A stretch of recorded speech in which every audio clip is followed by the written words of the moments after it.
Alright, hi guys. So I'm probably not going to edit this video because it's not quite midnight yet as I'm recording this, but it is quite late, and I just can't really be bothered. I'm already quite tired. I've had a long day, and also it's CTWC finals, so I'm watching that in between doing this, and I don't want to try and watch a live stream and also like edit a video that's going to be like 5 minutes long, and render it, and then it will just take ages because I know it will.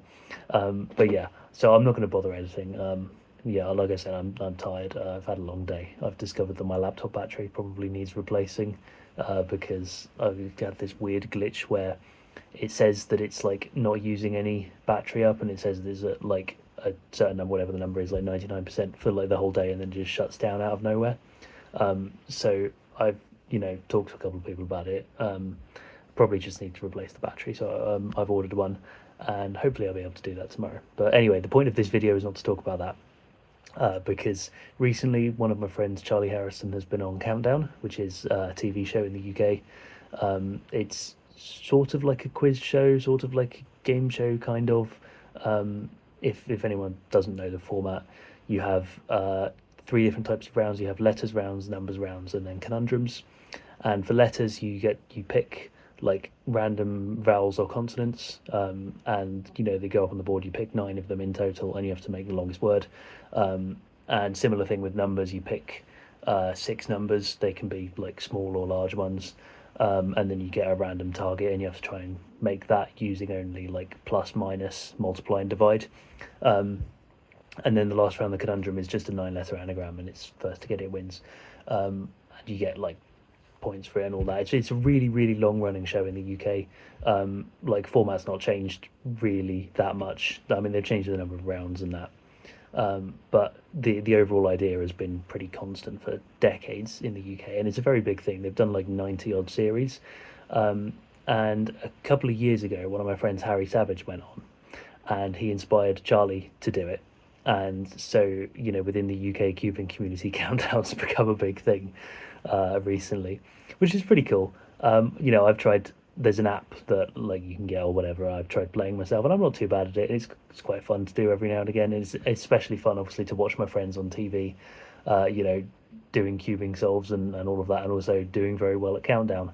And yeah, we were talking the other day because Charlie has done his first round of games in the show. When you get to 8 consecutive wins, it's like winner stays on. It's head to head, and it's winner stays on. And once you get to 8 consecutive wins, then you automatically basically like advance to the final rounds, or whatever it is, the playoffs, however you want to call it. So Charlie got to 8 wins, and so the next rounds are in like a few weeks, or they'll air in a few weeks anyway. They've already been filmed.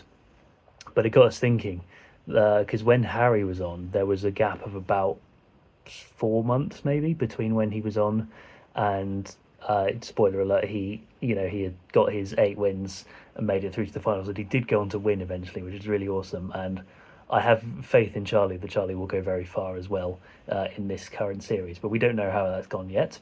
But yeah, the point is, Charlie didn't have a very big gap between when he filmed his first run of episodes and when he filmed the finals. So all of the filming was done, as it turns out, for the finals, before his first episode actually went on TV. So we didn't know at the time. Whereas with Harry, because he was like his random episodes, whatever, were early on in the series, he was able to show us, tell people that he was going on, and we were able to watch the series before he actually filmed for his like penultimate rounds, his semi-finals, and all of that. So what happened in between then, because when Harry was on, that was when it first started going wild in the UKCA Discord. Countdown started becoming like a popular thing. At a couple of the competitions we were at between when Harry was first on and when he was last on in the end of the year, some people arranged some like games of Countdown at lunch, where it was like Harry versus like a load of other teams. And one of the games was at a competition I was at. It was ABHM 2023, I think. And yeah, so we did that, and it was a lot of fun. Harry, won predictably, even against like teams of however many dozens of people. But There was a really funny moment in one of them. The conundrum at the end, the nine-letter anagram, got revealed, and none of us had a clue. And like including Harry, like we made a couple of guesses. Normally in the show you get one guess and then you're like frozen out or whatever. But none of us were getting it, so we just kept guessing and guessing, and we just couldn't get it because it didn't look like any or like it didn't look like a real word. And it turns out the word was turboprop, which is spelled turboprop. So, if you anagram that, you get a really weird like combination of letters that none of us could really make much sense of. And it was not a word Harry had ever seen before, and he'd been practicing, so we were a bit surprised. But it was fun. We ended up doing the second conundrum, and Harry got that one really quickly. I don't remember what that one was, but then come December, when we were watching his final match, there was like I think it's a quarter final, a semi final, and a final. I think it's like top eight go through, and then it's just like head to head knockout bracket. Um, and it was not in the first one, and I don't think it was in the final either. I think it was in the semi final. Harry had already sealed the win for that game, but the conundrum that came up was turboprop, and it was just such a like such a wild coincidence.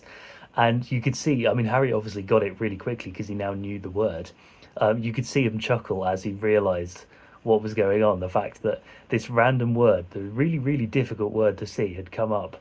And had we not had an unofficial game of Countdown at a cubing competition like months and months ago, then he never would have known it. And like I said, it didn't unfortunately, well, I say unfortunately, it didn't affect the outcome of the game. So there was no way we could have claimed that like, oh, the only reason that Harry won that game was because we had our unofficial game and he learnt the word turboprop, which would have been really funny. It's not quite how it worked out, but either way, Harry did go on to eventually win the series, as I said.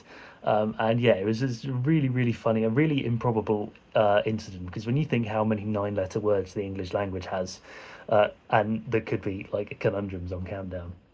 Obviously, they've done loads of them already, but they recycle them eventually. But the chances of that coming up were so low, and it was so funny to see people talking in the Discord about it and to talk to Harry about it right when it happened, because no one could believe it. So unfortunately, like I said, Charlie's has already filmed his finals matches and all of that. We don't know how they've gone yet. We will do soon.